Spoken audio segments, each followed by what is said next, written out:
available for sale that is discretionary, we have almost total transparency. You want to go see a doctor, you have a medical condition that needs a certain procedure, you don't have a clue. You don't know who the best doctors are or the worst doctors. You don't know who the best hospitals are the worst. You don't know who the best clinics are the worst. You don't know what the prices are. You may go see the doctor and he doesn't know what the price is, or she. Well, you have almost no transparency. Now, if I reject this, government mandate, one size fits all, the only other alternative is a market-based private sector approach. And to make that work, we have to have transparency, and we don't. And as I stand here, no national institutional group that represents doctors, hospitals, insurance companies, supports transparency. Because they all think that in some way they benefit by being opaque. They get to make a special deal with this hospital, or they get a special discount or whatever. So one of my strong supports as a substitute for this is a transparency requirement. We ought to know which health insurance companies take your money and then don't allow the claims. We ought to know the doctors that go from one place to another and they're never charged with medical malpractice, they just are not asked to stay. You know, on the other hand, we ought to know who the best doctors are that have the best success rates and the best and the least prices. We ought to know the groups who consistently rate at the top of the scale in terms of their availability and their quality and their patient satisfaction. So when we beat this plan, if the President wants a bipartisan approach, one of the things that I will be pushing strongly is a transparency requirement. And it is controversial because as I just had a meeting with the Health Leadership Council of the DFW area today, and they said that everybody's, if you do transparency, everybody's ox is going to be gored. And that's true, except for the consumer.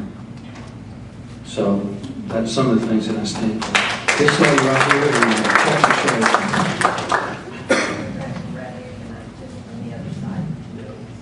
Okay. And I have a health condition that I've had all my life.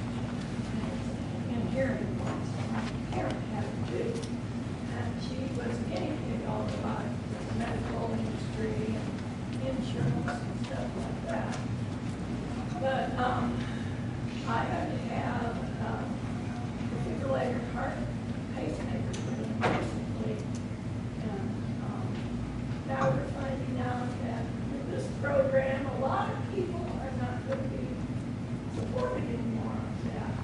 And these defibrillators have a 5-year battery in it. So that kind of makes me feel like, well, I'm in the last 5 years of my life, you know? Well, we're going to beat this. Let me just, I hope so.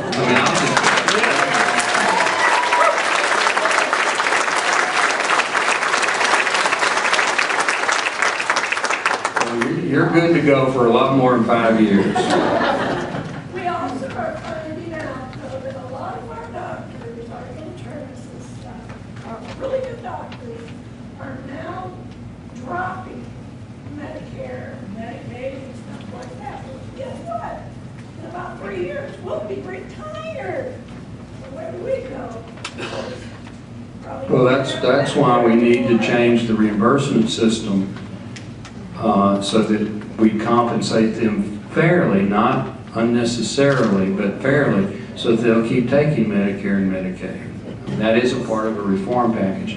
And I will say that all the Republicans support what I just said, and a lot of Democrats support what I just said in terms of changing the reimbursement system. So that's one that we're, I think, bipartisan agreement on.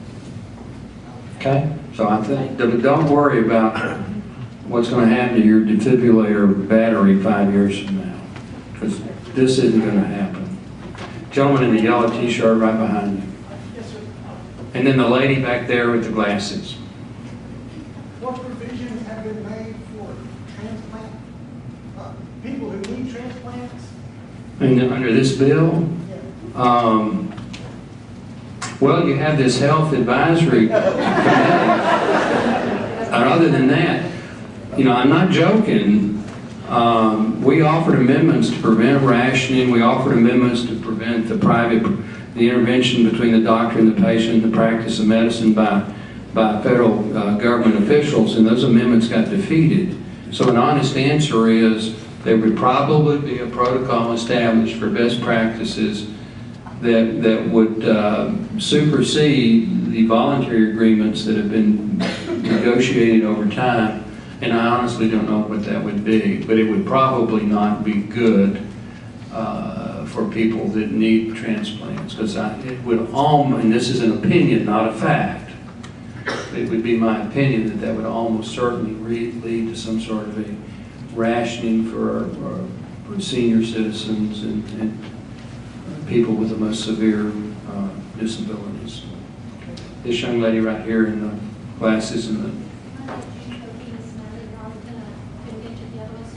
Well, bless your heart. I hope you got in the motorcade so that you got here as quickly as I did.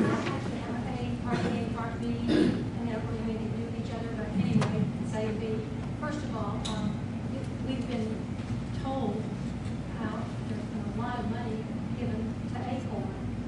It's in the, it is allowed into the bill. That's a true statement.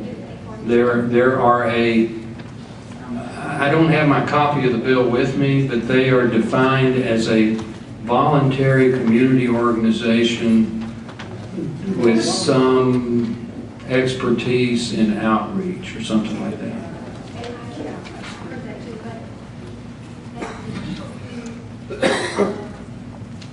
Go out and do their thing and protest.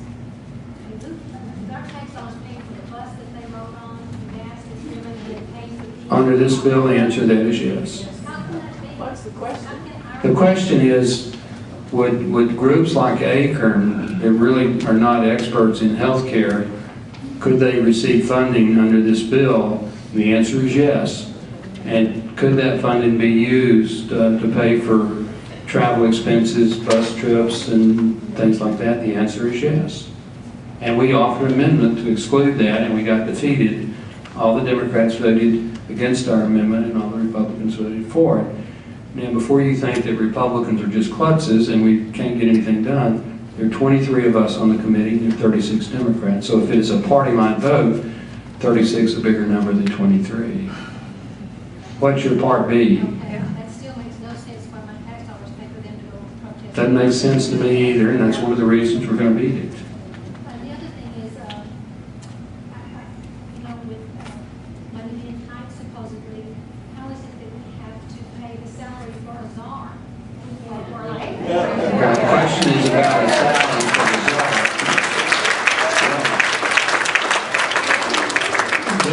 Just to be fair, this doesn't create a position called a czar. But the media and the president even has said that he calls them czars. But these people would be appointed by the president. Some of them would be confirmed by the Senate. They would not be elected. And if this were to become law, which I don't think it will, but if it were to become law, the way that you would have to stop it would be the Congress pass a funding measure that didn't fund that position. Well, I wasn't referring just to the health care program, I'm talking about bars for everything, you know. Yeah. This position is something. Okay. Well, again, there's not, just to be technically correct, you know, the president, President Bush, President Clinton, President Reagan had special advisors to the president. We pass a budget each year, gives the president a certain amount of discretionary spending authority to run the White House. This president has more of those positions than most, and he has created some special positions for energy and environment and healthcare that the media calls czars. But they're really just special assistants to the president. And again, if the Congress doesn't want that, we have to vote to not fund it. That's our answer. This gentleman in the Yellowstone shirt and this lady in the red and black, and then this Aggie right up here. I'm going to switch gears real quick. My name is Sean Fouchan. I live across from 27.